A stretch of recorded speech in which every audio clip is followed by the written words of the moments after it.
Je viens de faire une nuit blanche pour regarder de la Formule 1. Je suis crevé et je dois vous parler de Pacific Rim Uprising.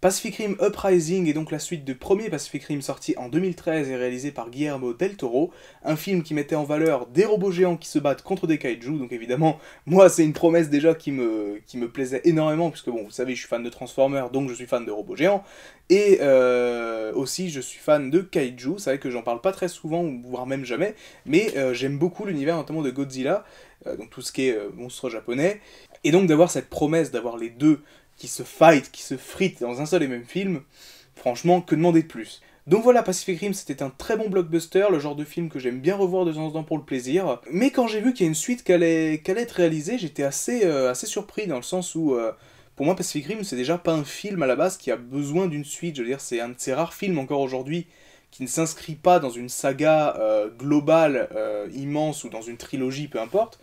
C'était juste un film, voilà, qui avait besoin de... qui avait son début, son milieu, sa fin, et puis, bah voilà, tout était résolu, c'était terminé, quoi, enfin, je vois pas déjà de base comment est-ce qu'on pouvait faire une suite. Mais bon, elle est là, elle s'appelle Pacific Rim Uprising, et puis bah je vais vous dire ce que j'en pense. Donc, Pacific Rim Uprising se passe 10 ans après la fin du premier Pacific Rim, l'humanité se remet doucement de la guerre face aux kaiju, et globalement, des unités de Jaeger sont toujours présentes pour éventuellement un éventuel retour des kaiju, et en parallèle une société humaine du nom de Chao, si je ne me trompe pas, met au point des Jaegers autonomes qui n'auront plus besoin des deux pilotes, donc comme c'était le cas dans le premier film, qui viendraient donc concurrencer entre guillemets les Jaegers normaux.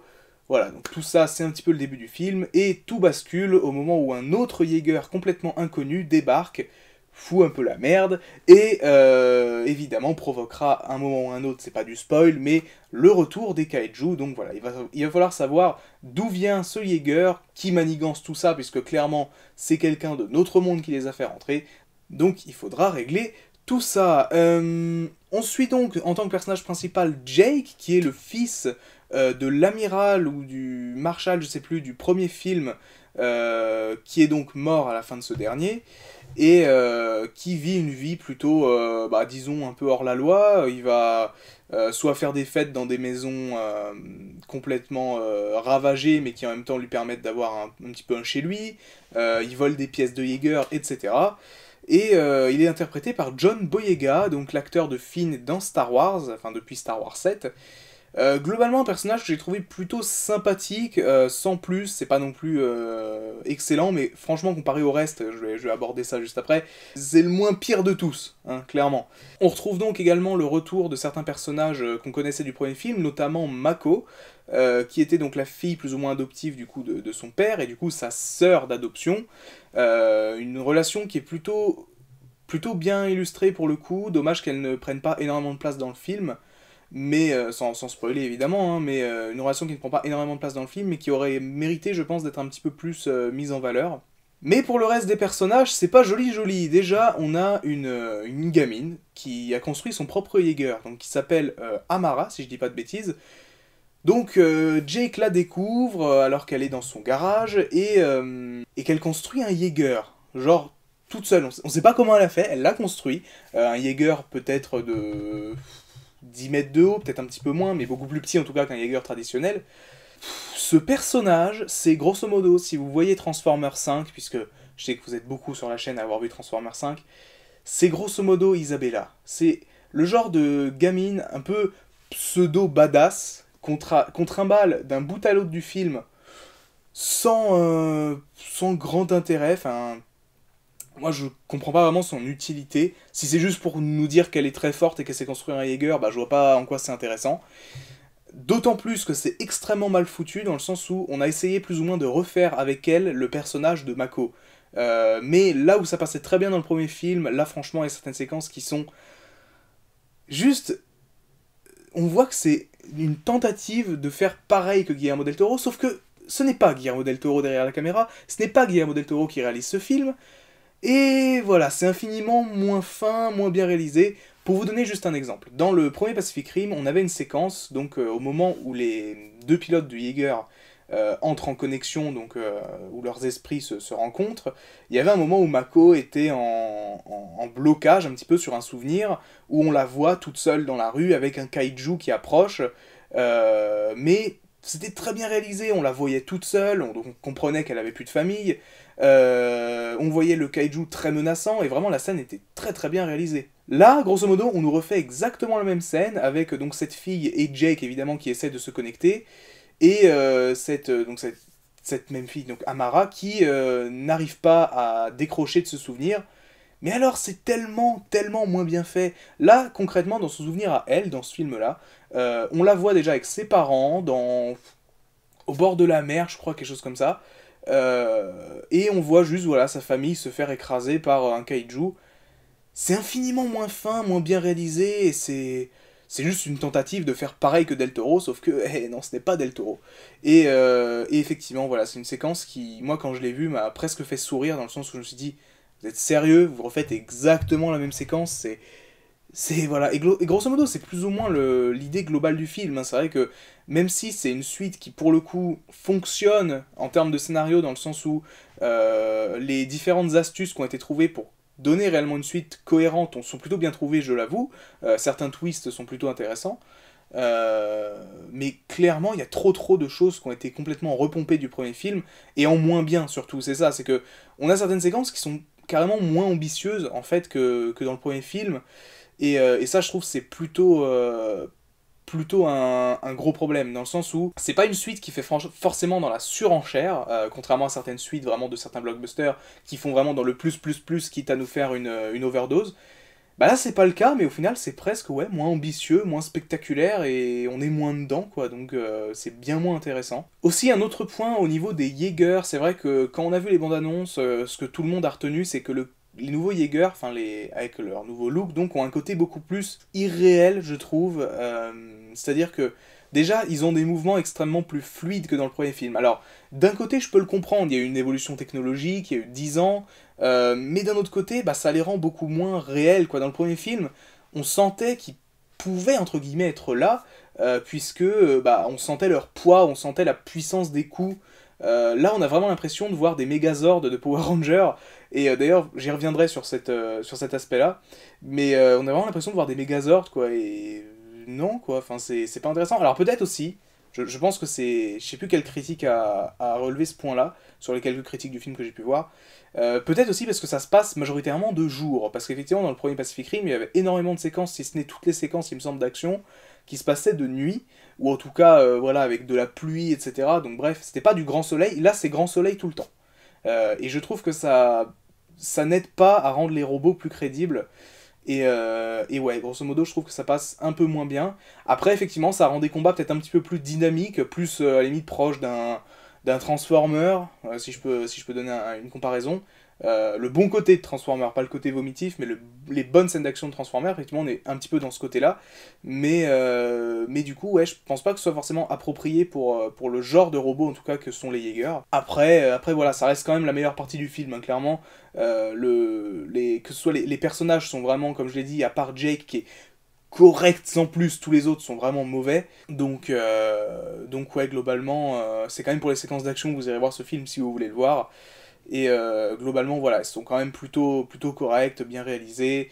D'ailleurs, un autre point qui est assez incompréhensible dans le film, c'est le fait qu'on a, grosso modo, voulu rendre le film un petit peu plus fun, c'est-à-dire avec un petit peu plus d'humour, des personnages plus jeunes, hein, grosso modo, quand même, il faut le dire, puisque bah, Jake, le personnage principal, est pas bien vieux, enfin, voilà, John Boyega est pas bien vieux, et après, on a beaucoup d'ados, donc notamment bah, la gamine qui doit, je sais pas, qui a l'air d'avoir 16 ans, et d'autres cadets aussi qui sont formés à devenir pilotes. Mais alors, il y a une question que je me pose, c'est que du coup, à un moment dans le film, c'est pas une surprise, mais on a plusieurs Jaeger qui vont partir en mission pour affronter des kaiju. Et à ce moment-là, on envoie les cadets, du coup, les jeunes pilotes, dans les Jaeger. Il y avait vraiment aucun autre pilote disponible, enfin je veux dire, je sais pas. L'humanité est censée se préparer depuis 10 ans à un retour des kaiju, et il n'y a aucun autre pilote disponible à ce moment-là, enfin... Je veux bien qu'il y en ait peut-être qui soient morts, mais quand même, c'est un petit peu abusé. Et effectivement, pour revenir du coup sur ce côté un peu Power Rangers que j'ai évoqué, bah effectivement, c'est un peu ça, quoi. C'est des ados dans des gros robots, c'est les Megazords dans Power Rangers. C'est aussi simple que ça, et ça passe vraiment pas très bien. Et alors, en plus, ça amène des scènes d'humour, mais vraiment de très mauvais goût. Est-ce que je le dis? Ouais, non, faut que je le dise. Au moment où ils font décoller des Jaeger, à un moment, un des personnages, donc qui est un des ados, hein, évidemment, lance la musique de Trollolo. Genre, le même d'internet. Il y a Trollolo dans ce film, voilà. Un décollage de Jaeger en mode Trollolo. C'est nanardesque à un point, et c'est même pas drôle, en fait. C'est-à-dire que le film ne sait pas s'il veut être complètement dans un certain délire, ou rester quand même dans un aspect assez sérieux, comme ça pouvait être dans le premier film, et du coup, ça donne vraiment, voilà, cet humour sort un peu de nulle part, et... Ouais, il est très très mauvais goût, je trouve, et c'est très malvenu.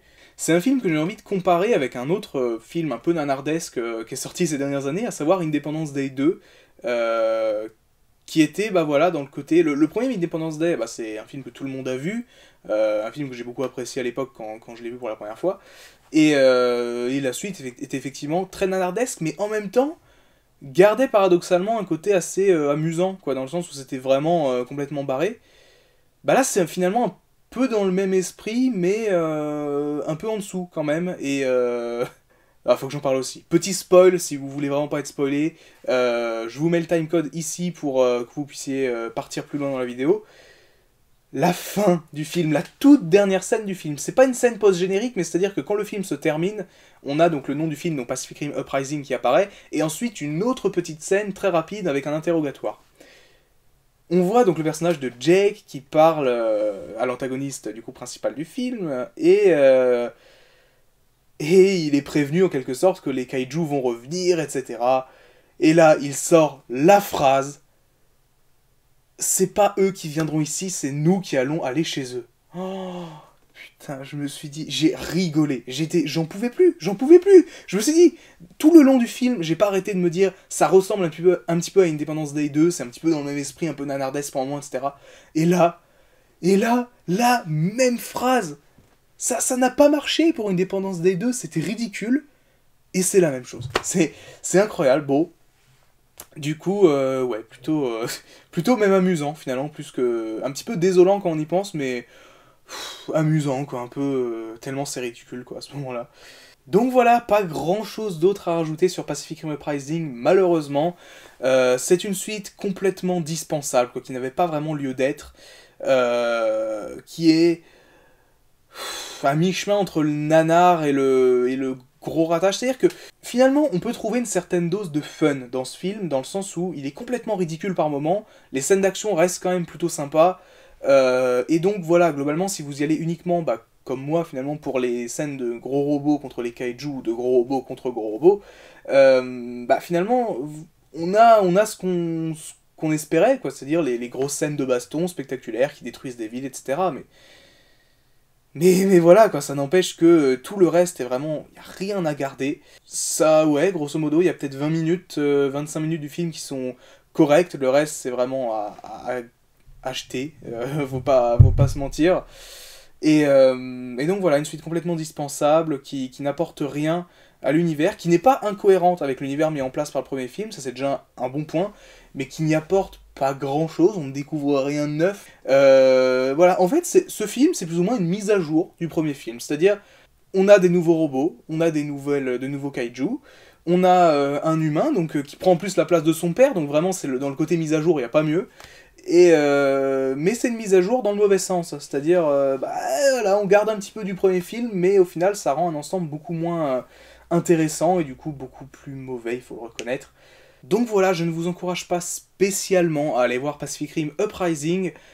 Le film a certaines qualités en termes de scènes d'action, ça c'est sûr, mais alors pour le reste, ça ne vaut vraiment rien comparé au premier film, et c'est plutôt dommage dans le sens où, bah, du coup, une suite éventuelle est teasée, et donc, bah, il faudra voir ça dans quelques années si ça voit le jour. Donc voilà, si vous aimez les gros robots et les kaiju, bah, mine de rien, Si vous pouvez aller voir le film, que vous voulez quand même passer un moment un petit peu de détente avec le cerveau au repos, vous pouvez y aller, mais vraiment pour le reste, faut vraiment s'attendre à rien. Et c'est pour ça que globalement, voilà, je ne vous recommande quand même pas Pacific Rim Uprising, faut pas déconner. C'est un film qui ne surpasse en aucun point le premier, qui n'apporte rien de nouveau. Et finalement, voilà, on préfère se dire que le premier n'a pas vraiment de suite et que celui-là est plus une sorte de spin-off obscur, qu'aurait pu faire une sortie presque directe DVD, mais voilà quoi, donc un petit peu dommage.